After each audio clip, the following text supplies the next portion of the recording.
All right, everybody, welcome to The Longer Game. We are at the season finale, episode 30 of season 2. The finale is here. I like doing these lives because we get an opportunity to switch it up from the pre-recorded. It's never scripted, at least from my perspective. I don't know if guests are coming with something scripted. Maybe they are. Totally cool with me. The conversation always ends up being interesting, but I love to talk with real people that have had their hands dirty, It's very realistic approach, realistic viewpoint, and it's from people who do, not just people who would like to do or are talking from on high. So welcome to the finale. We're going to dive right in, and I will start bringing on my guests on stage. I have lots of control over this, which just feels so good for me, control over other people, but I'll start welcoming people in. So I've got Ryan, head of growth and marketing at Intentwise. I have Chad Rubin, CEO and founder of Profasee. And I have Carol Shih, chief everything officer at Qode Space. Welcome, everybody. Nice to be here. Thanks, Michael. Excited to be here. Thank you. So, back again. We're back again. And Carol was just around, too. So that was very recent. We just got to talk, and you were even in another country too. You weren't even in the States. So yes, and this time the internet is going to work this time. So we're hey, you know what? Better. We made it work anyway. Wouldn't be tech if there weren't some kind of difficulty. So yeah, we talk about everything retail on here. A couple of us are more Amazon focused, whereas Carol brings in a lot of that more e-commerce experience. But I think what I'm interested to talk about is changing retail landscape. We know that things have changed dramatically in the past couple of years. And if I set the stage, I'm thinking about not just Amazon, but CPG brands, everything e-commerce and CPG really, but also just selling, I feel like has changed. When the pandemic hit, huge e-commerce growth, brought in a lot of venture capital deals, not just on the Amazon side, but I've noticed a lot of VCs that have been investing in brands. They were, giving crazy multiples and just investing a ton in these brands. And that has changed as well now too. But there started to be big boom, big growth. Everything was really exciting, really sexy. And then probably end of 2022, things started leveling out a little bit more. It could have been sooner than that, but things started leveling out. People were seeing, especially in 2023, sales were down. A lot of brands that I talked to were having to lay people off. There was a very, very different change. I think there was fear of what was going on in the economy.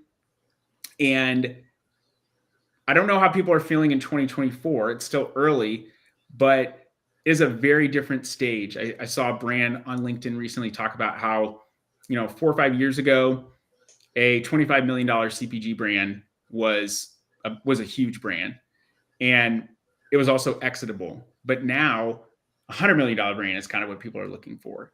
So I think talking about that changing landscape is important. And so I wanted to open up to you guys. What are your thoughts on just changes that have happened even in the past 12 months and what that means for the future? Yeah, I think obviously, you mentioned during the pandemic the growth that e-commerce saw. And I think a lot of people rushed maybe to assume or conclude that we had shortcutted the time for e-commerce to grow to this size. And, behavior was permanently changed because of that. There was now this higher volume of online shopping. People were going to trust online shopping a lot more. They were going to spend more money there. They were going to go to physical stores less often. And I think what, was hard to predict and we didn't exactly see coming, the market as a whole, was when the world opened back up, so did the behaviors of those shoppers. And so people returned back into store, and retailers created new experiences for in-store shopping as well. Like Walmart in particular is very strong here. Buy online, pick up in store. There are new ways to connect that back to digital shopping and, benefits for the advertisers who want to track that. But I think that's certainly one shift that's happened. And I think something that a lot of people didn't predict was that the in-store was going to come back in a big way. one thing I want to say about that is e-commerce is like, everyone on here is very e-commerce focused, or, is e-commerce focused, but retail is still like 80+% of all the sales that happen like in store. Like that to me is almost mind blowing to think that e-commerce is so big, and yet majority of the sales are still happening in retail stores. I'm gonna piggyback on Ryan a bit. I think demand has changed, right? So post-COVID bump, things normalized back to the way that they were, which defies the expectation of like what the VCs were experiencing during COVID. I think there's another shift that happened that makes actually the space even harder right now, is that the P&L on every line item is being attacked. So salary inflation, logistics inflation, the cost of actually delivering the product to the consumer has increased. And so the net margin, the thing that keeps these businesses afloat, because they're not valued on a revenue perspective, they're valued on an EBITDA perspective. Yeah. And so their EBITDA has been like crammed down. And this is why the space has become out of vogue. And I think out of vogue spaces, to me, non-consensus, are the spaces to actually invest in, because you're getting them at a cheaper valuation and they can have explosive value into the future. They're the most fun because people don't want to be a part of it. Totally. And I just know this from experience, I'm actually raising money right now. So we raised 2.3 in December of 2021, which is a hot time to raise money. Sure. And so we raised 2.3, and now we're doing a $3.3 to $5 million raise. And like most VCs, which have a lot of groupthink, are like, hey, we don't like the sector. It's super noisy. It's super crowded. In fact, we don't even like the ICP. The ICP are very cheap. They have no loyalty. They churn. And this is true and indicative of e-commerce and where we're at right now. Yeah. Carol, I feel like maybe you have something you want to add based on the smile on your face, or maybe you're just smiling because you're happy to be here. Well, we're live, so I should stay, smiling instead of the resting bitch face. But I do agree. I think, Chad, you had such a good point. I talked to a lot of VCs, and I talked about what are you guys looking for when it comes to CPG brands or brands that are currently on Amazon, and how do you pick the right product to invest, right? And the answer kind of goes back down to one, seeing how the brand owner quickly pivots when it comes to the trends. So yes, we do see a high rise, but we also see a high fall. Like people actually go in buying a lot of these products, but then they also fall really quickly because the market's so saturated with so many different options. And for me, I'm building websites. I'm on the development Shopify end. And what I see here is the investment to Shopify and the data analytics investment is starting to get lower and lower as people are panicking. Right? When you see Q1, Q2, oh, we're getting so much returns, people are not buying anymore, they immediately pull out on investments. And what I always ask the owner to look after is, first of all, e-com, and you have to see it like a lever. If you open up your Amazon channel and you open up to Walmart and Target, all these, you will see a drop in your .com.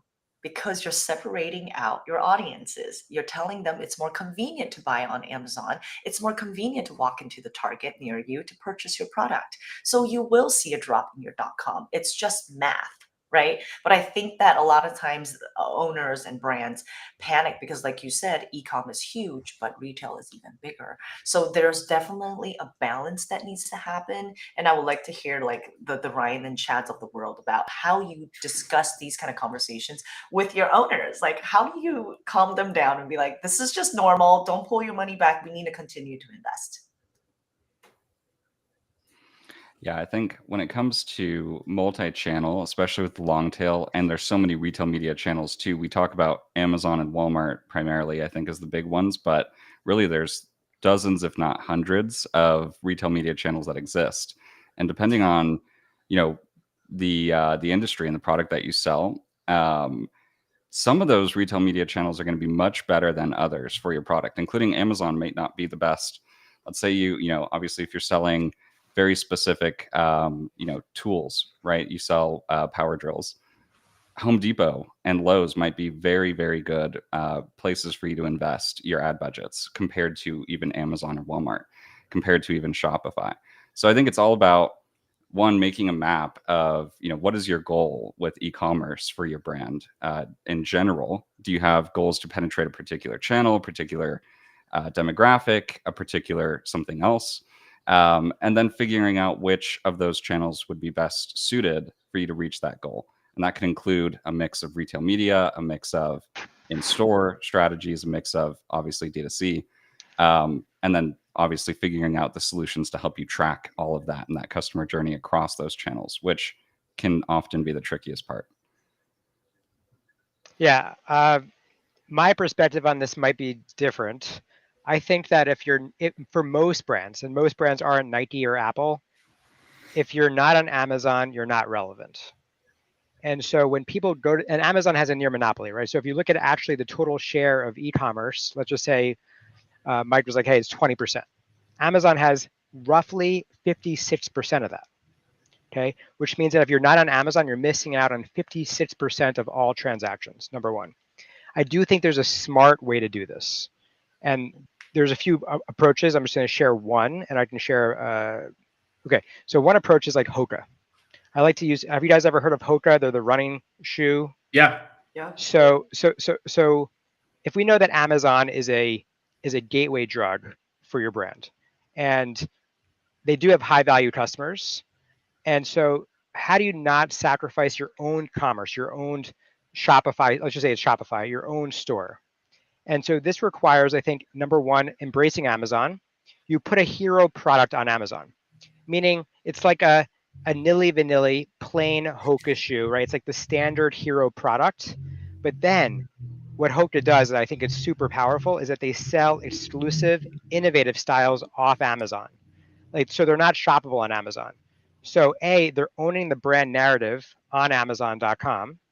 They show up for search queries, and they make sure that, like, I don't know, UFOS doesn't show up for their product, right? And take their sponsored product competitive searches. They get reviews and strong social proof, right? And then second-time buyers can now actually go and buy that exclusive dope stuff off Hoka's own commerce site. I love that. And I feel like sometimes how we frame things is very, very, not sometimes, but always is very critical to how we look at stuff. And part of what I hear Carol talking about is brands don't see an immediate return, or they see a shift in something, they immediately want to make a change. And I think if you are a brand, you have to be willing to super on the nose, but play the long game. I mean, you have to have the funding to be able to play the long game. So don't get me wrong. I'm not saying that it's going to work for everybody, but I think you have to be willing to play the long game. And what Chad's talking about is playing the long game. It's saying, look, people are on Amazon.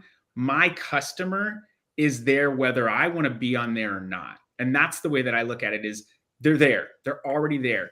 The conversion rates are significantly higher on Amazon than on your own direct-to-consumer site. Let's say 1 to 2% is average on a direct-to-consumer site. 3 to 4 is like you're absolutely crushing it. Anything above 4, let's talk. I maybe want to be an investor in your business.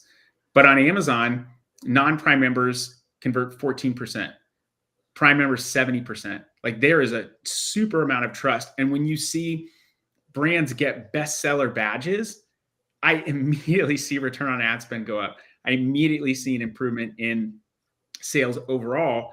That again signals trust to me. So your consumer is on Amazon, whether you want to be on there or not. So find a way to be there. And once you're there, that to me, I feel like Amazon is a customer acquisition channel. Yes, it's a channel, but you acquire new customers there. You can do, once you've got them in, and if your product is good, if your product sucks, people aren't going to want to buy anymore. So, I mean, that's the reality of it. But if you can get someone in to your funnel, let's say, and now you get an opportunity to go after them again, whether you want to remarket them, or whether you add them to an email list, or whether you get them to your site and you show them those exclusives, that to me is what is so powerful about Amazon and why people should be attacking it. And what I can see from brands, some of the brands that we work with, like, people are going and searching these brands before they've ever been on Amazon. You can see that data. They're already searching for these brands. So other brands can capitalize on that, or you can. Yeah, I think obviously Amazon is like a search engine in a lot of ways. And to Chad's point, if you play the strategy right and you have, a landing page, something for your consumers to find, even if you don't want Amazon to be your biggest sales channel, another way you can do that is brand stores, right? And if you think about consumers and how they would be searching for your product, whether that search starts on Amazon and they find your detail page, or that search starts on Google and your brand store page is indexed, that's a whole another channel of traffic for your brand, whether you expect or want them to buy on Amazon or not. That exposure is essentially free. You don't have to pay to get a brand store up. You don't have to pay to list your product on Amazon. And so giving that opportunity to your competitors would just be a waste. Someone just said something that I thought was interesting. I swear I did not post this on LinkedIn, just so you know. And I didn't see this until they said this, but exactly right. It's not just about the percentage, but intent is higher. Conversion rate is so much higher than anywhere else. And that intent is huge. Like you see a business that's really seasonal, very big in the summertime, buyer intent is super high. So you're going to see conversion rate go up. Like I remember, okay, I've been in the e-commerce space for 14 years. Chad beats me. I think Chad's like maybe 20 now. I don't know. It's something close to that. But I very vividly remember, because I was an e-commerce business owner first.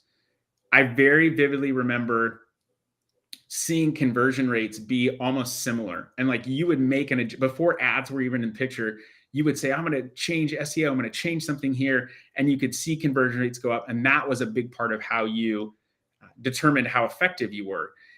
But now I see conversion rates fluctuate all the time, especially in and out of season. So that to me feels very, very different and dynamic. Side note, I also remember reading blogs that Chad put out in my basement when I was shipping stuff out, because that was my warehouse, about what was going on, with Think Crucial and everything was going on there. And I also very vividly remember reading a blog post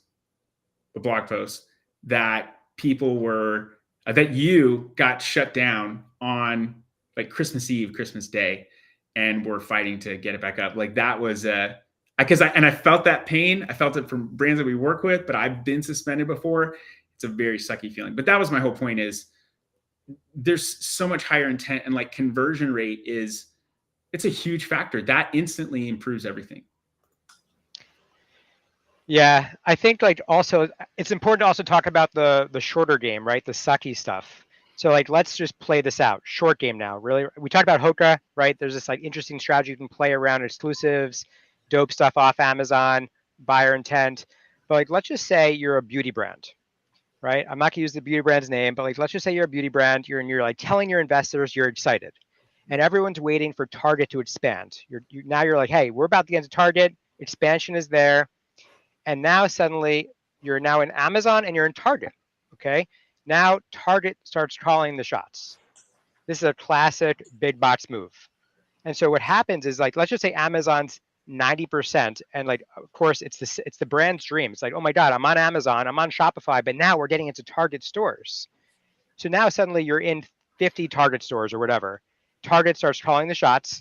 And now your brand is hijacked and enslaved to their smallest profit channel, despite Amazon being the bread and butter. So suddenly now like your dominance is shaken, you're losing positioning, because essentially Target's like, hey, we want a lower price, we want to liquidate, we want better pricing, yada, yada, yada. And by the way, we're going to charge you a charge back to get your product back to you, and we're going to remove you out of the retail store. Now your dominance on Amazon has waned. So that's like the short game stuff that I've seen happen over time. There's like some great stuff of leveraging Amazon, but there's also some like crazy stuff if you look to expand and you don't strategically think about playing chess. I was always better at checkers than chess. I'll just say that. I love just Uno. Gonna ask Chad. Oh, see, this is exactly why I want to ask. So a lot of times when we're talking to owners, right? And again, those are our clients. That's the one that's coming to us for service. And majority of these owners are great at building their product. They're either product owners or they're interior designer, or either chef or whatnot. They do not have this knowledge to know how to play chess. They, like you said, they're playing Uno. The game to them is completely, out of the field. So what are some ways that you guys have been able to educate them? Or is it like listen to the Longer Game podcast and That's always my recommendation. Yeah. Tune in and learn more. Yeah, I struggle with that quite a bit is either I go, hey, here's some consultant, here's Chad and here's Ryan. They're great people for you to talk to and put together a plan for your entire year of business or quarterly plan for you to understand where do you want to place strategically your product to what big box. Essentially, again, you see the fear in their eyes. It's a lot of money from the investors, right? What would they do and what will I do? I always challenge myself, what are some ways that we bring the knowledge to our owners, to our brands, but also at the same time, help them guarantee that there's a success by bringing them the right strategic moves. How do you help Tune people into Longer Game. play chess, Ryan and Chad? Ryan, you want to grab that first? I think it's all about, it really comes down to understanding what the mission is for the brand. And this is where I have really enjoyed working with owners who are so passionate about what they've created. And so, Carol, to your point, like most real passionate brand owners, and I keep adding this differentiation because there are some brands obviously without that passion for the products that they have made. And when they're so passionate about the ingredients they use or why they have made this product for the customers that they hope to serve, it's then your job or my job essentially to help figure out the right path. And if we know, okay, the mission is to go, get this product in the hands of every single real estate agent in, the country or whatever the case may be, crafting that plan with the right mix of channels, the right mix of exclusives, the right mix of other elements of that strategy to give them that advice and guide them to the right place. But I think it all depends and starts with figuring out what that mission is and really leaning into the mission that the brand wants to accomplish. Well, there are ones that don't even know their mission. Well, that's the thing is, I think a lot of times I've seen this happen before because I've worked in coffee shops. People love the idea of starting a coffee shop.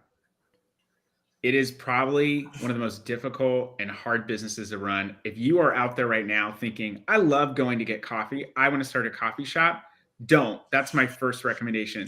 The second recommendation is don't. The third recommendation is think about a business plan and don't. And the fourth one is maybe then go out and execute. But I think you have to have an idea of what you want to go towards, because if you don't, it's going to be very, very difficult to get somewhere.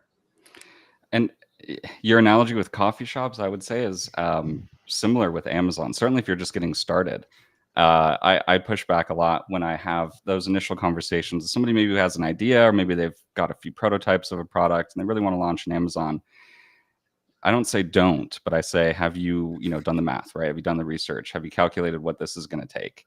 And if your goal, right today is to be maybe in the top 100 or the top 1,000 of, supplements on Amazon for your new supplement product, it's a lofty goal. The math to get there, the amount of traffic you would have to buy, the amount of clicks, the amount of orders you would need to make to get there are going to be in the millions of dollars. And you have to do it relatively quickly before the market changes again. So I think that's exactly why it's so important to not rush into it and to have that plan before you start activating all of these channels.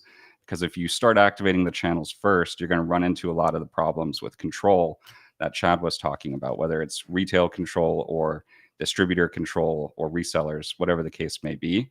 The problems will be much worse if you don't know what your end result is supposed to be and you just start making decisions.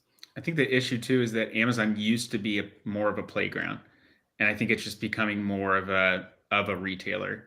There's still different accessibility that is not like, you hear brands that get into, I feel like a lot of people are, poo-pooing on Amazon because of all the fees and all that stuff. But I hear brands that are retail first that are like excited about Amazon. And there's many reasons why, because I think brands on Amazon have been, or just sellers in general, have been spoiled. They've been spoiled because you don't have slotting fees per se. You don't have the built-in conversion that maybe you would in store. You don't have the visibility. You don't have the control over your destiny like you really do compared to a retail store. And if you get shut out of a retail store, you're shut out. It's like, hey, we just don't like your products. We don't think it's going to work. So you're done. And then we're talking about maybe another 2-3 year journey to get back in, to have a new product, for something to happen. And it's expensive to do. Amazon is becoming a little bit more official. And so I think that's part of maybe even what people are struggling with. So I think that Amazon, to your point about Amazon being a playground, Amazon used to be the Wild West, right? And as the marketplace has matured post-COVID, you see that a lot of these these tactics have been perishable and have expired over time. Like loopholes start to get smaller and smaller as the marketplace matures and grows and gets larger and larger. So, and on top of that, right, like we talked about earlier, you have this like transition from revenue metrics. These brands have been looking at revenue, growth at all costs. And now you see companies transitioning from growth at all costs to now profit at all costs. And those are big shifts internally to have as a business and as a brand. So now that we know that a lot of these D2C brands have a very short window to succeed, or else they go broke. So I just want to put that out there. Like these companies have to become profitable because they are actually valued on profitability. So then the next question is like, well, how do we open up new channels, or how do we open up new strategies that are going to maximize our EBITDA or our profit? And so a lot of people talk about, there's this book called It's Easier to 10x than 2x. I don't know if you guys have heard of it, but like to me, it's like got kind of a marketing, it's very marketing focused in a way, because it's not just about the return, it's about your risk adjusted return. So what is the expected volatility measured in sigma? Meaning, like, what is your confidence interval? How do you know what's the risk and the reward? And so I think brands have to be stress testing right now. So if you have all these strategies at a board meeting, and let's just say there's 10 of them, the question is like, what is the outcome if you're 10% successful or you're 10% not successful? And like, what should we be doing instead to actually accomplish the risk adjusted return in the business? And so for me personally, at least how I'm looking at this is I'm doing two things, because I still have an e-com business and I have a software company. So one is doubling down on what we're already good at instead of looking to other things. So how can we essentially shake what our mama gave us and create more fruit from a singular focus, one. And then two is like, let's measure other channels and other exploration stuff that is nice, and figure out where do we want to spend some time and sort of explore and discover that playground concept, and understand what are the possible outcomes if we essentially pull on those levers, and how do we know and define that they're successful?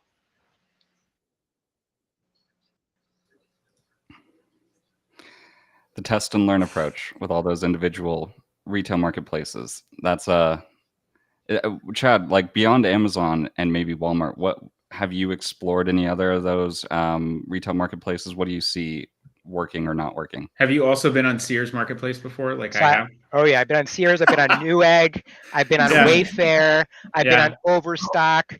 I used to be on 15, no joke, 15 different channels, which is how I started my previous company, Stubana. And here's the crazy thing, is that while everyone is freaking out about these Amazon fees and everyone's trying to figure out like opening up new channels, I am doubling down on Amazon. Like I am actually closing other channels. And while everyone is distracted trying to find new channels to open up, I'm doubling down on what brought me to the dance. And that is non-consensus. And we haven't figured out if I'm right on this one yet, but I placed my bets, and we will find out how my company does at the end of the year based on making that bet. It's awesome. So it's 1 year, Mark? Is that the timeline that you give to how long you test the market? No, I mean, like I made a big bet, right? So like, I just closed my 3PL in the United States. And so now I'm going and I'm like, okay, if you close your 3PL, what does that mean? That means I actually can't do a lot of FBM, fulfilled by merchant activity. It means that if I have to do multi-channel fulfillment, MCF, and it means that MCF is a lot more expensive. And I think that there's a lot more value of going direct from the factory in China, consolidating it there and going direct to consumer. And we just we've made that transition, and like there's no reversing that. That's what is that? I forgot who talked about this. Like that Jeff Bezos, the one-way door. It's a one-way door, right? And like this is a risky move that I believe will take my net operating margins from roughly 13% to closer to 20%. And so I'm taking this bet and I'm flying with it.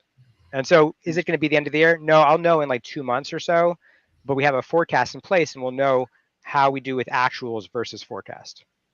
Does that mean you are now going direct from China into Amazon warehouses? Correct. And like people in China have been doing this for a long time. I just needed to get smarter and needed to be like, okay, this is now viable. And like, there's no other, we sell commodity products, right? So we compete in a sea of other products. We're being copied, and we just need to get a whole lot smarter in the way we sell. What about AWD? Any AWD or just direct supply chain fulfillment, whatever Amazon's calling it? I need a little more flexibility because I have about 15 different factories. Okay. And so the factories need to be consolidated. And I didn't get I didn't get the support from Amazon that they were going to consolidate for us based on all the factories and then inject it into the facilities. Yeah. Okay. I think there's still stuff to be worked out on the AWD side. I've seen someone use that, and there's a lot less accountability, getting stuff sent in automatically. I don't know if that's fully worked out yet. It's definitely some kinks in there, but I feel like I'm just going to say this. Actually, I will say that I didn't really fully come up with this, but there's a musician named Jacob Collier, who, incredible musician. I think it was, 5-6 years ago. It took him like a couple days to create and edit a video for, I can't remember the song he did. I want to say it was like a Stevie Wonder song, but he goes really deep into music theory, intelligent, super intelligent guy. And he talks about how someone said, what do you wish that you could tell yourself, when you were younger? And he said something really important. And it was that nobody knows what they're doing. He said, you think like, I'm going to be adult. And then it's like, I'm ready to do the thing. Now I'm ready to do it. He's like, you're never going to be ready. I don't know what I'm doing. Nobody knows what they're doing. Just be okay with that and go with that. And I feel like one of the most frustrating things for me as an agency owner and as someone who has a skill set that can help you to 10x or 2x, whatever, but has the capability to do that. There are a lot of other people out there too that have that capability, or maybe they want to have that capability, but they make it sound like we are just, so intelligent and so smart. And I feel like that's such bullshit because yeah, you might be intelligent, you might be smart, but your willingness to risk, like Chad was talking about, your willingness to test and experiment, that's how I feel like a lot of things come about. Like you could have been super smart and created sticky notes, but that's not how it happened. It was an accident, like a lot of other things. Like I think people think that there is this perfect formula, and there is no perfect formula. And every except in a profit and loss statement. You have to kind of go by that profit and loss statement formula. But what were you saying, Carol? No, I was saying that every product, and even if you have similar products, and Chad, correct me if I'm wrong, even if you have similar products, such as like someone's copying your stuff, but every strategy is a little bit different. And like you said, there's no perfect formula. And I think that is what a lot of owners are always asking us, like, what's the right thing to do? Bro, there's no right thing. There's no right thing. There's definitely wrong things that you could do. I'll tell you that, but there is definitely no right way to doing things besides you testing. And I'm a big advocate for A/B testing. And again, I'm on the Shopify development end. So I'm always about data is king. Looking what data is saying, review, pivot, and see where you can go. So what about ABC testing or ABCD, EFG testing? As long as you can track it and you have somebody that can read the data, you can go all the way to Z if you want. Well, I feel like a lot of brands want everything to be pretty, but I know there's this whole group of people that are talking about ugly ads. I don't know if you guys have heard of that, but ugly ads, like it's got a bunch of text and, it's very low fi, but if it converts, it converts. Who cares what it looks like or it presents if it converts and it works? Like if I'm going to test something for a client and we're going to say, hey, we think this 3D render is going to do better, but let's test it. Let's test it and see if it does better. If it doesn't, great. I don't care if I'm wrong, but at least now I know and we can go with the thing that's going to work. But if you're not willing to test, you're not going to find the thing that could work or realize, hey, what I'm doing is not working as well as it could. I just feel like everything's kind of one big experiment. That's what I'm saying is you have to be willing to experiment. I feel like you could be incredibly smart, but there's always risk that's involved. And I feel like you're going to be, if you lean in, I was actually talking with a friend about this. If you lean into the risk, I think that's what we're more called to do, is to lean into risk, but we want to be comfortable. And I don't think as humans, we really are supposed to be comfortable.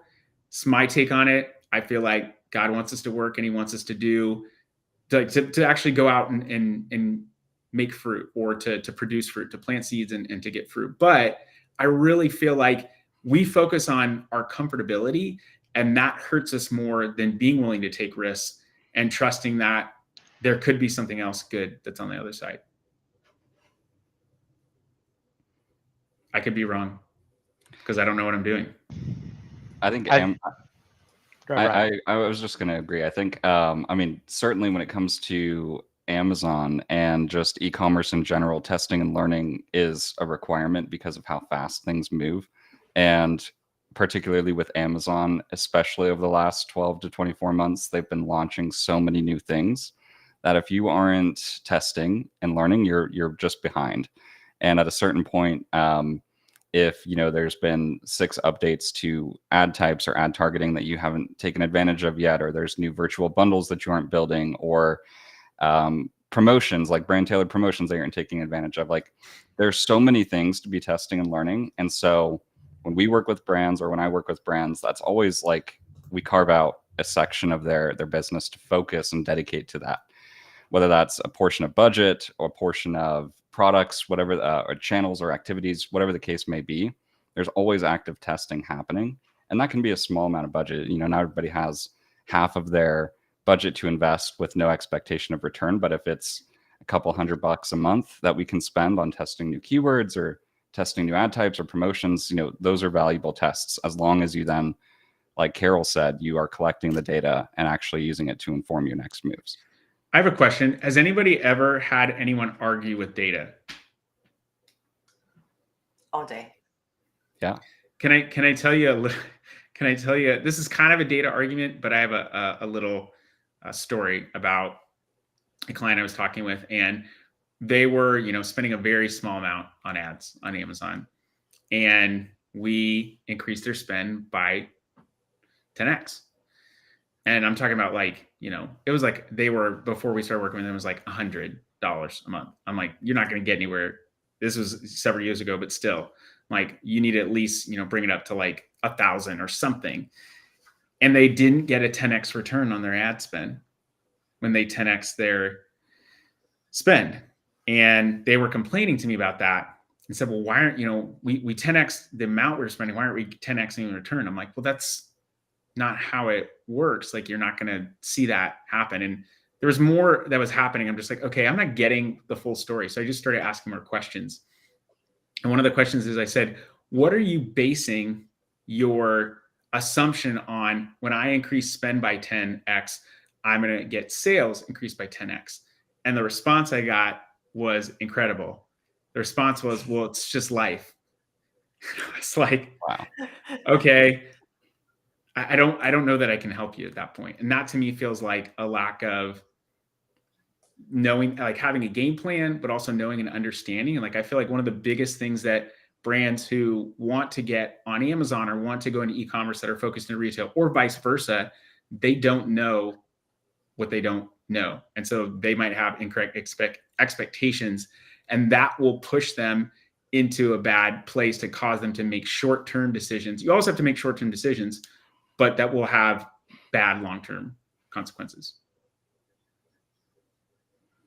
I think a lot of times when owners are investing, especially in marketing, is that like you said, the expectations, but I also think very importantly is the mindset. And if we're service providers, one of the biggest things is always setting the right mindset and say, hey, listen, you are investing in this, but do not expect that it's going to come back tenfold. I know someone in your network has done that before and it worked out for them, but it does not mean it's going to happen to you. So setting the right expectations and knowing that this is a risk, number one. And number two is this is a lesson learned. This is going to be a channel that you are testing out and you see how this works out. And it's something that you can return is this is how it works. And now you know how much it takes, and also timing, seasonality. There's so much things that are affecting. And I feel like the ones that don't believe in data are usually the ones that invest the smallest because they're afraid. And the more that they're afraid, the more that they expect higher, the more that they're in disbelief when they didn't get what they wanted. I feel like fear. Go ahead, Chad. No, please go on that. I like that topic. I was just gonna say, I feel like fear, out of a couple of things that drive things in humans, like pride is a big one. Pride is probably one of the worst things for my marriage. I feel great when I'm prideful, but it's not good for my marriage. But like pride, fear, and fear could even stem back from pride because I'm afraid of how I'm gonna look if this thing doesn't work well. But that's a really powerful driver, and I feel like fear is not the reality. Like, what's the worst thing that could happen? I talk about this with my daughter all the time. What's the worst thing that could happen? You could die. Okay, then what could happen beyond that? And what do we think is actually going to happen? Anyway, go ahead, Chad. Well, I think, yeah, a lot of these small micro things that happen in our life really don't matter in the long game, right? And so when I think about, and it's based on what you've shared, I think there needs to be proper alignment of expectations, right? So the first question I would ask that company that you shared, that story that you shared, was how do you measure and assess the effectiveness of your spend? Because you might be targeting ROAS and they might be targeting something completely different. So the second thing I would say is that there's a lot of partial truths in e-commerce specifically, and also specifically on Amazon, meaning there's fear around changing price. And now I built a business about changing price to maximize profit without hurting your discoverability, which is Profasee. And a lot of brands are like, oh my God, like, can I change price on Amazon? And so there's a lot of misinformation, a lot of fear because they've been fed a partial truth. Now there's a little bit of sleight of hand happening because Amazon guides agencies and software companies in the PPC space to a measure of ACoS or ROAS, which is based on revenue metrics. In the long game, brands only care about profit metrics. And they can't stick around if they're not profitable. Exactly. So I think there's a polarization of like what the brand is looking for and what the agency or what the software is working towards on the PPC side. And I've put a lot of resources into harmonizing an unlock of contribution profit and moving away from ACoS or ROAS metrics, because the inverse of ACoS is ROAS, and moving towards profit-driven metrics that actually matter. What is it? What is one of the metrics that you talk about? Is it PACOs? Did you? No, right? I talk about, well, I mean, POAS. I don't really POAS, talk. yeah. I mean, I don't talk about it so much, but I think it's a really important metric because it isolates your contribution profit from ad sales. So if you look at ACoS metrics, it's only focusing on revenue, and it's like very waxing. It's very, it could lead to unclear financial information, and like anyone can hit a target ACoS, right? That's not important in my opinion, right? You might have a completely different opinion. We have two PPC experts on this call, but at least what I've seen with pricing and PPC and harmonizing those two things together, it affords a greater unlock, and it essentially just gives you more clarity in terms of what you want. You want to incentivize the behavior that you want to achieve. And in my case, and I think in most brands' cases right now, profit is the heartbeat of the company. Well, I think I don't disagree with you. And I think you are in agreement with, like, we're not throwing that metric out altogether. I mean, maybe, but that's not what you're saying, right? Just to be clear. I'm saying that you can use ACoS. You can still look at ACoS as a metric. Right. You can still look at ROAS. You can look at TACOs that are important.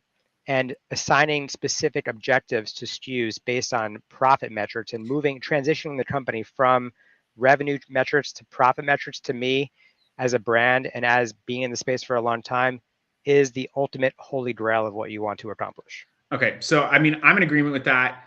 We don't necessarily throw out a piece of data. It's just everyone has been so hyper focused for the longest time. So many people were focused on ACoS, that advertising cost of sale. And I kind of hated that, because to your point, anybody can manage to an ACoS, but what's the brand's goal and objective? Is it right now? Is it to maximize profitability?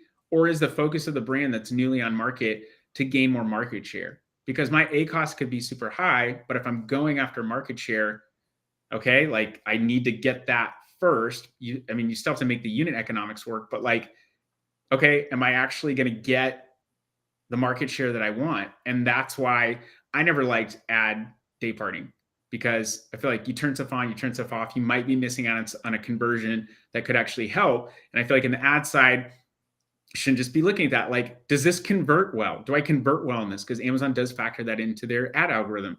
Do I have a good click-through rate on this? Am I willing to, like, hey, I don't have the right ROAS, but I know I'm getting the ROAS that I want, but I've got good new to brand metrics, and I'm getting a fireworks show as well, but I'm getting good new to brand metrics. I'm seeing a good click-through rate. I'm seeing a good conversion rate.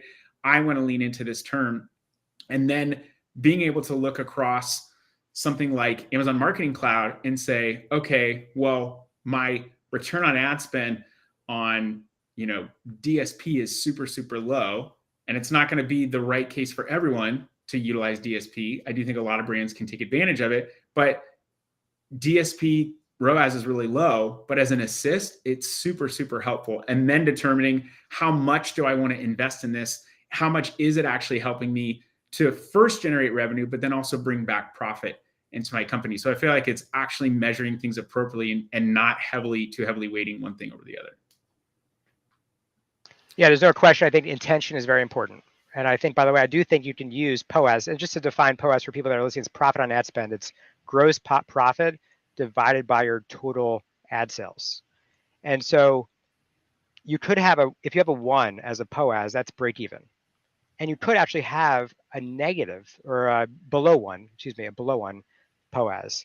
And so if you're at 0.75 POAS, it means for every dollar you're spending, you're losing 25 cents. And so I think having objectives for a SKU, like some companies, they're selling, I don't know, a hydration mix on Amazon, and they want to just take as much share as possible. Their objective is they're okay with taking a less than 1 POAS. But I think it's knowing the objectives up front, assessing how you define effectiveness of that ad spend, and then setting progress reports so that it's like mutual, it's joint, and then everyone's aligned and has clarity. 100%. And I agree with what everyone's saying here about this. And I'll just add that I think it's important to remember, obviously, that your advertising metrics and your advertising performance doesn't exist in a vacuum. It's affected so significantly by the retail factors and attributes of your account, your price, your availability, your inventory, your organic rank, your reviews. And so none of that is factored into ACoS. None of that is factored into tacos. And yet, when you run ads for products, all of that is being affected. So if you want, you have to look at metrics other than ACoS to really see the full picture of what your advertising is doing and what's working or not. And I think over the last 2 years, especially, Amazon has just continued to invest in making it easier for brands to draw those connections. You mentioned Amazon Marketing Cloud being one of those ways that you're able to more closely connect your advertising back to those retail actions and shopper decisions that are being made. It doesn't operate in a vacuum or a vac, and it doesn't operate in a crucial vac either, right? Ooh, I like that. That's one of Chad's brands.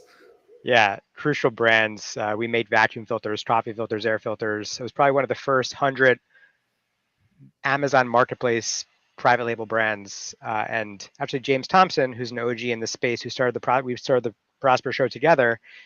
He was my account manager back in the day, which is kind of funny. Nice. Man, Yeah. that is crazy. Yeah, that's a Yeah. that's a big throwback. Anyway, sorry, I couldn't help myself. It was Yeah, that was a good so one. on the nose. But That was very on the nose.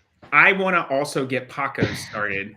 I don't think that necessarily makes sense, but maybe it could. If POAS is a thing, then profit, advertising, cost of sale could be something.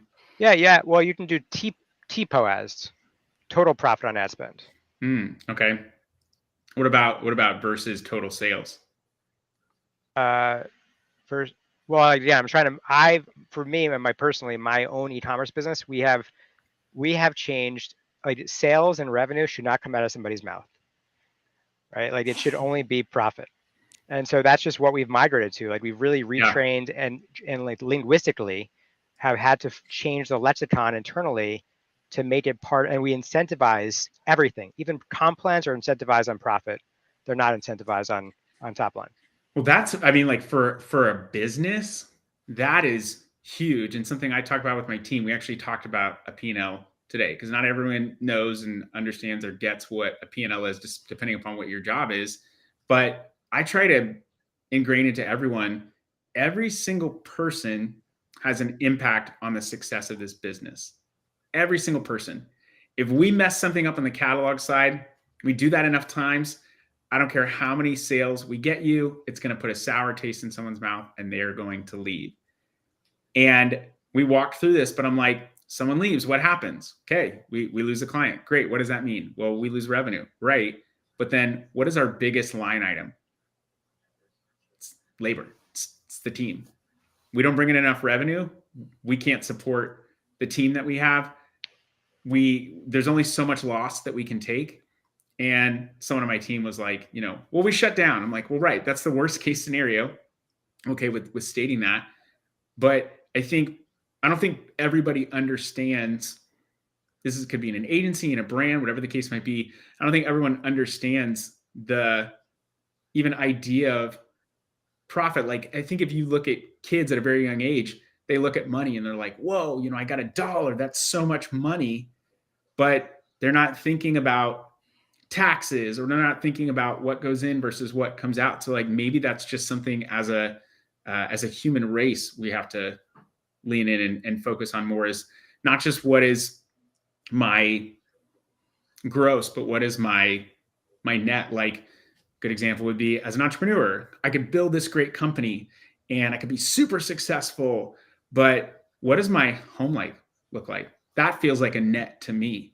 I'm so much more willing to sacrifice revenue if it means that I get more time with my family and my daughter doesn't grow up saying like, Dad, Michael, who, what, like, just, it's not worth it to me. That, to me, that net feels so much more important. Yeah. And so how are you, I'm curious, let's double click into that. How are you balancing that? How do you set up systems that allow you to accomplish that in your life? Well, I have a really great wife. That's one of them, is having the right partner, the right person that can be supportive of me, but can also check me and say like, look, you're doing too much. It's not worth it. There was also some, I've kind of evolved over time, but there was a period where any company that I built, I've had to have a job that brought in income while I built the company. Happened with e-commerce, happened with when my e-commerce business crashed, starting my agency at another job while I was starting that out, just to bring in some money into the home. And I mean, we're a 2-income family, but still we're lining up on both those things. And one of the things I instituted was a Sabbath. It wasn't like an official one, but it was like, I'm not doing any work on this day. Something happens, the world, goes to pot. Like, I'm just not doing work. I'm dedicating this time to my family. And that was a big game changer, because it's so easy to get engrossed in work. It's so easy to get focused in on that and forget the things that are important.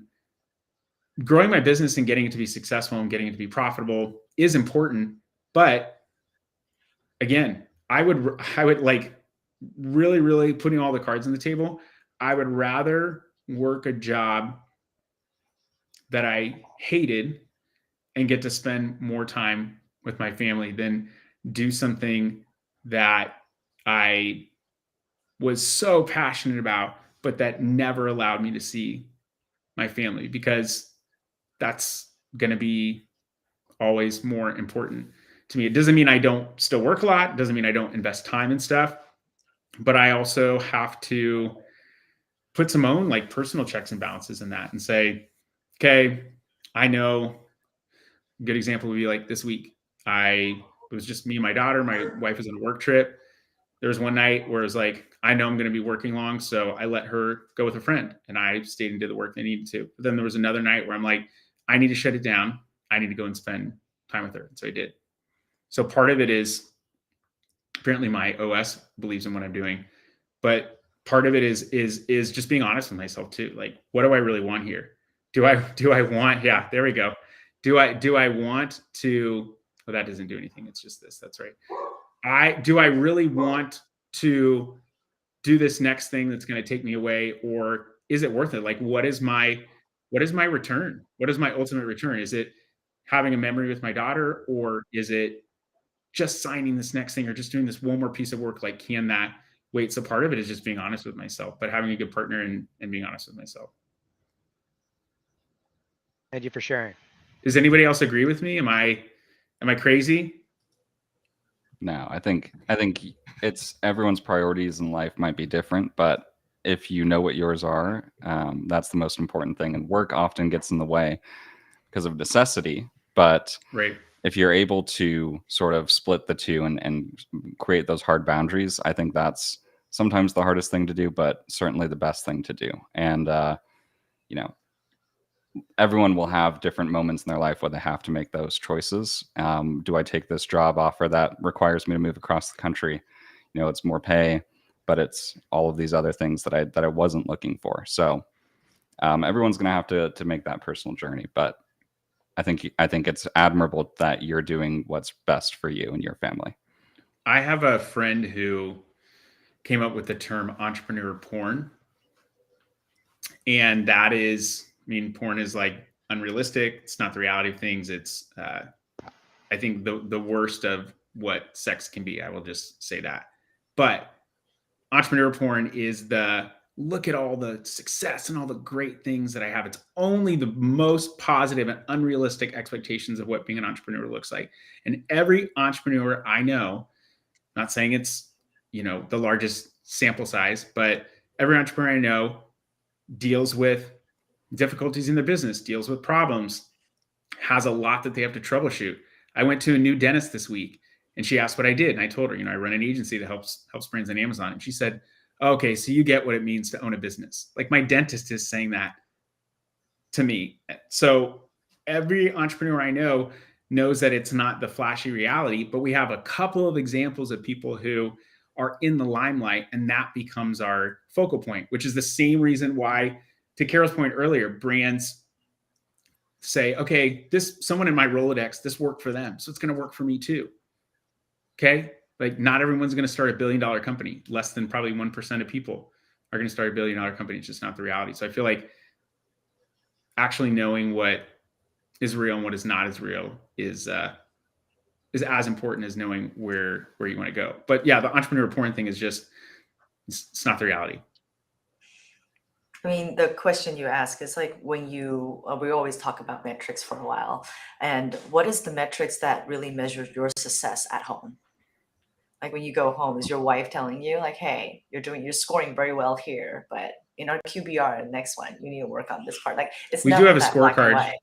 I want one too. I have a board of my husband and I, but it's as much as I want to project manage my entire life outside of it. I think like the three biggest things I always say that is the most difficult for entrepreneurs to balance out is, one is clients, and one is sales, and another one is employees.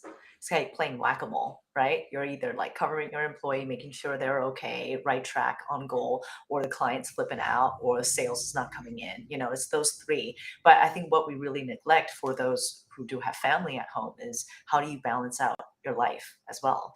And being an entrepreneur and a woman owner, and being also a mom, like there are times that like I cannot breathe. And I think Michael, you and I have that tough conversation in our previous podcast. Is really talking about like, how do you even balance that out? And there's no right answer. It's similar to what we talk about all this. It's like running a business too. There's just no right answer to it. It's just getting through the day and hoping your scorecard is okay with your family and hoping your scorecard is okay with your clients and your I would say employees. there is a right answer, but there's no one specific right answer. Yeah.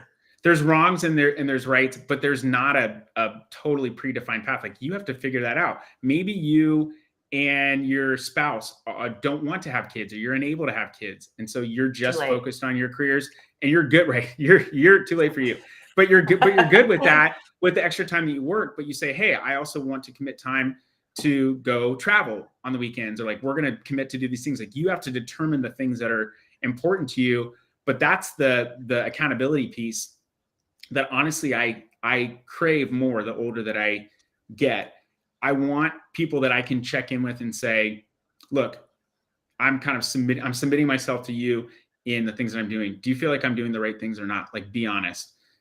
I have that with my wife. I have that with some of my friends. I can go to them and say, look, here's my take on this. Tell me if I'm wrong. I legit want to know, and allow them to speak into my life. That level of truth and honesty is where I think a lot of brands miss out. I think a lot of business owners miss out because they're so focused on their idea and being right in their idea. They're not willing to take criticism and risk making an adjustment because they could look wrong. And I could care less about being super wrong and really more about eventually getting it right.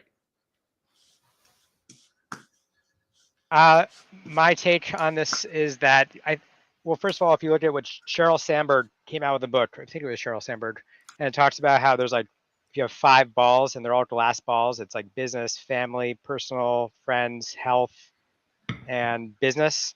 Like you can't actually manage all of those things at the same time. One of those balls has to drop. She says it's impossible to manage these things. So for me, and by the way, I'm definitely somebody that operates on the extremes of life. I like that about you.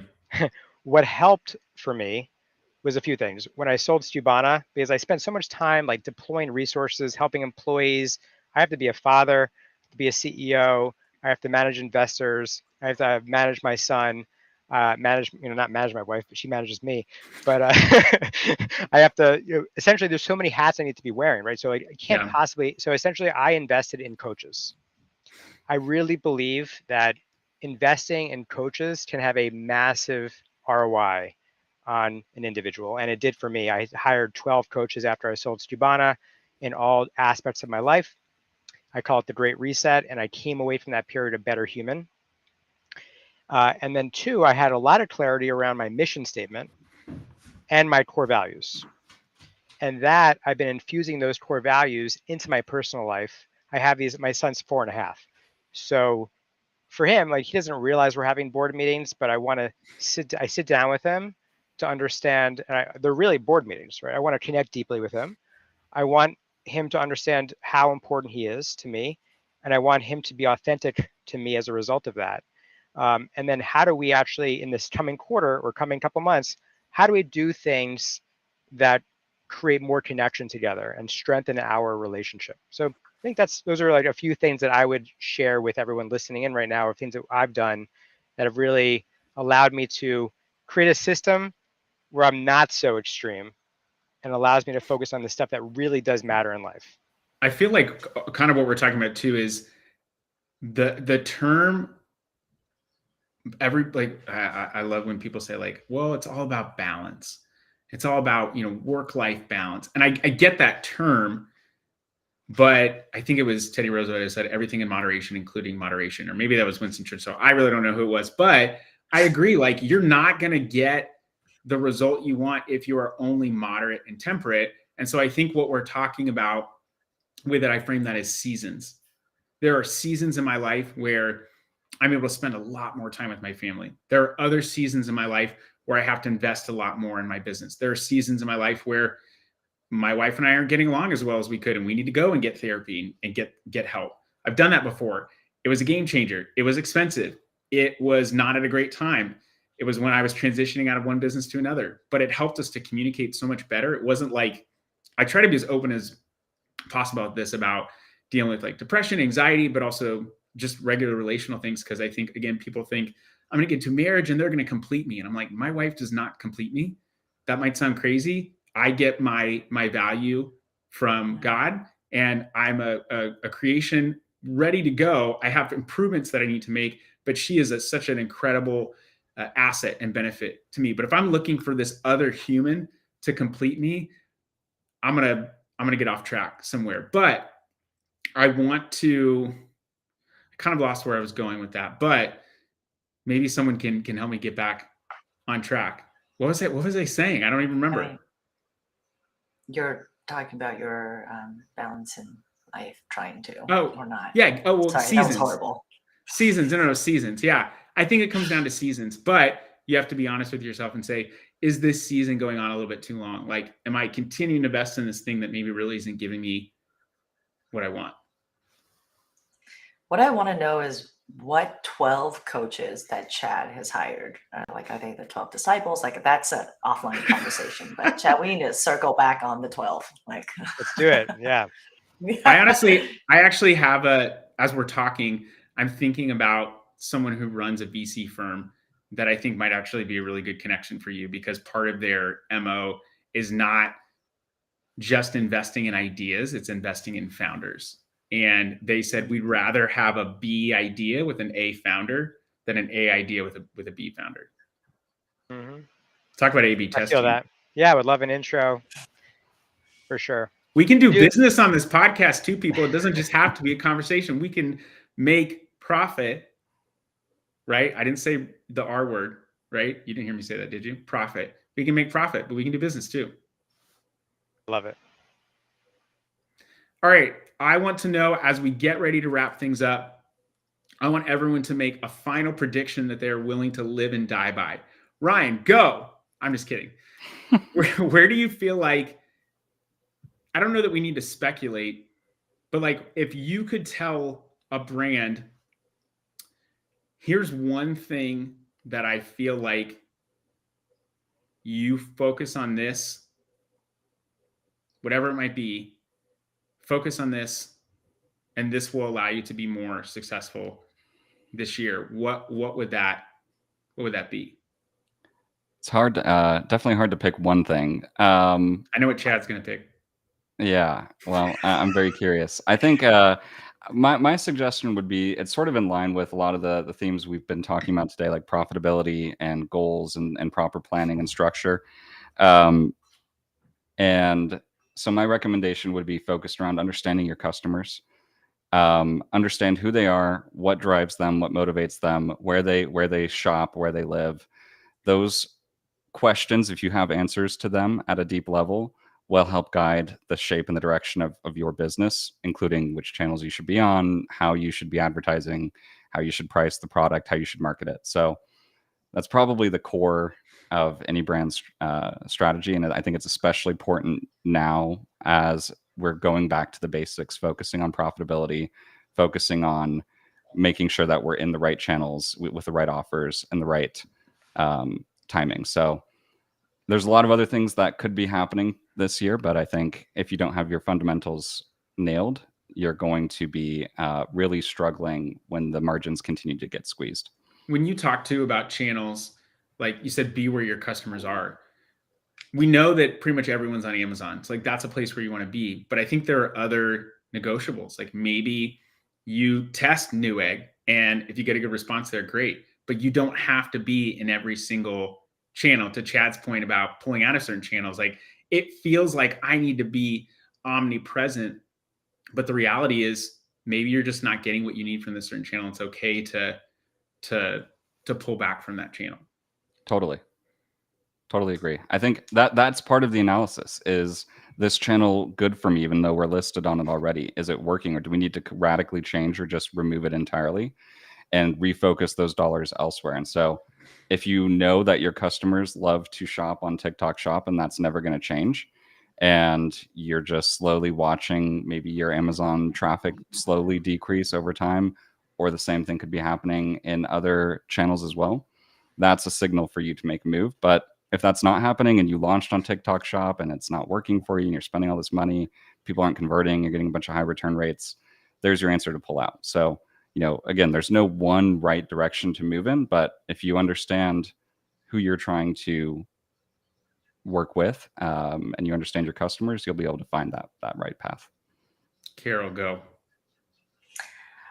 Wow. On I the think spot. that, yeah, I think the biggest thing that I will suggest to the clients are data is king. I cannot emphasize that enough. I think like a lot of times when you do not know how to make a decision, the biggest thing is look into your data. And if you don't know what you're looking at, find somebody that knows how to read the data for you. And also, again, from a Shopify development end, a lot of people are neglecting the fact that your user behavior is all around your website, and you need to spend that time and money to tag up your website. It's like you live in a mansion and someone keeps breaking in and you have no clue where people are coming in from. Tag that house up with a ring, like put security cameras everywhere. And I think that's one of the biggest things that we've been pushing for as an initiative for our for Qode Space is let's put up those cameras so you understand where user behaviors are at. You understand where people are filtering, what are they using? And if you truly want to grow your business and you truly want to hit that goal, if you have that goal in mind and it's realistic, it's best to really dig into It's always important. G4. Yeah, let's make sure you know where you want to go. And if you want to know where you go, let's look into your user behavior and understand where you're going to put your money. And I think that in the long term, your investment, you'll see that coming through a lot more, like your conversions and everything is going to be a lot more successful because you are putting the place at the right spots. Data. Cool. Love it. Chad. That was beautifully put, Carol. Okay, I'll use an analogy. Typewriters. So as business owners, our objective is to maximize profits on a risk-adjusted basis. And so to me, it's about EBITDA. Now, how do you get to that EBITDA number? You have to stress test it. You have to understand what's the risk and what's the value that you're going after. The way that you do that, in my opinion, isn't necessarily one thing, but it's a typewriter where you go through buckets. And the first bucket is your people. Make sure you have the right butts in the right seats, and I can go into that very deeply. The next bucket is your process. It might be looking at your revenue embedded metrics like ACOS, might be questioning things that you've thought were always to be the universal truth and there just happen to be partial truths. It could be pricing, by the way. It could be a number of factors around process. Then product, right? So SKU rationalizing, doubling down on your winners. Every company has Pareto 80-20 rule. And that's what leads to risk-adjusted rewards in terms of profit. That leads to an enterprise value that's what you're building, a high enterprise value. That's what your company is being valued on. And then you go back to the beginning, like a typewriter, right? So you start over in those buckets again. You go through those constantly and iterate on that process, and you will be rewarded and you will flourish because of it. All right. I'm gonna say one thing. What I think people should focus on, and this could be personal or business, but what are your core values? And that's from the same bucket that Chad is talking about, right butts, right seats. We integrated EOS last year, and that was a game changer because I really feel like it started at core values. Like I got very clear on what is important to me, and then holding people accountable to those. And it's our core values are referral quality work, winning attitude, teamwork for the win, play the long game. Go figure, right? But I got very clear on those and defined what that looks like. That helped us to clean up our process. That helped me to get the right people, to get the right butts in the right seats, and to know this person is aligned, is not aligned. We did some self-implementation, and then I hired some coaches, some consultants to help us they said we were like, we had 20% of the way to go. Like we were 80% there. I feel like we probably were more like 50, like looking back. Maybe they were just being nice, but they helped us to adjust process, to track things better, to be more ruthless about what works and what doesn't work. And it led us to become more focused on what we wanted to do. it led us to be more profitable. So it was like to get honed in on who our customer was, to get honed in on the data. It helped us to hone in on going through things. And I feel like process is a very unsexy thing. You must not have updated your iOS, Carol. Yeah. But I think get clear in your core values. And once you're clear in your core values, that will help guide everything. So go ahead. I just wanted to share something on that. I think it's so important. I implemented EOS as well, L10 meetings, established core values, integrated that into the company. And I recently became aware in a retrospective that I went against my core values. And I tend to do this and make these mistakes that are painful. And one of those mistakes was I really don't want a-holes in my company. And like I value enlightenment over entitlement. And I sacrificed that element by making a hire that I knew I was making. I knew was not the exact right fit because I knew that I would accelerate my growth as a company. And of course, it has backfired. So just something I'm working on right now, thinking about it. So what you shared comes close to my heart.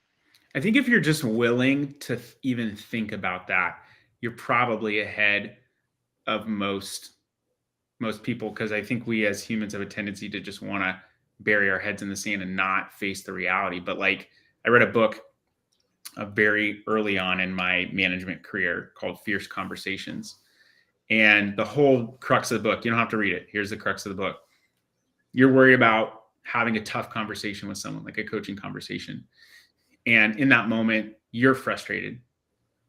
But you're worried. Sorry, you're worried about walking away from that conversation being frustrated. You're worried about that person reacting negatively. You're worried about the consequences that it has for that relationship, for the business, whatever the case might be. In the meantime, while you're not having that conversation, you're frustrated. That person's possibly frustrated because they're not getting the praise or the results that they want. Your business is suffering because you're not doing that. And the whole point is, like, just be willing to have the conversation. Just go have it. I mean, do it respectfully, but be willing to have the conversation. And you're at least, what did Wayne Gretzky quote from Michael? What did Michael Scott quote from Wayne Gretzky? You miss 100% of the shots you don't take.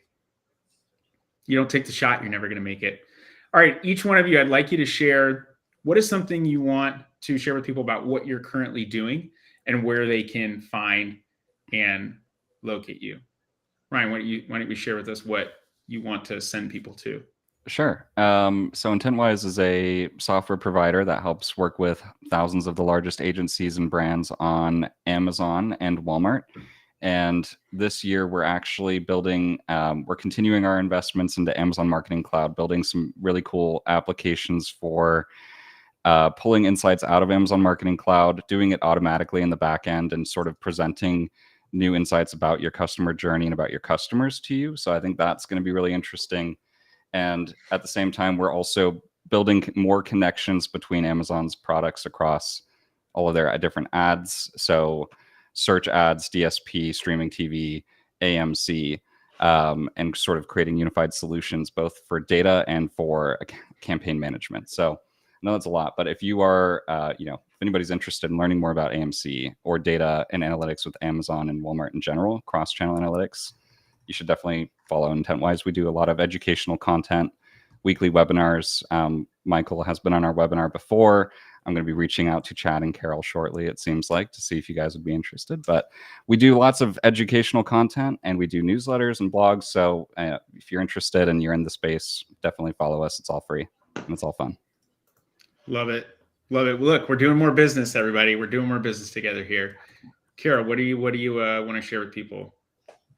So Qode Space is a Shopify web development agency, but we also do other platforms when it comes to data layering.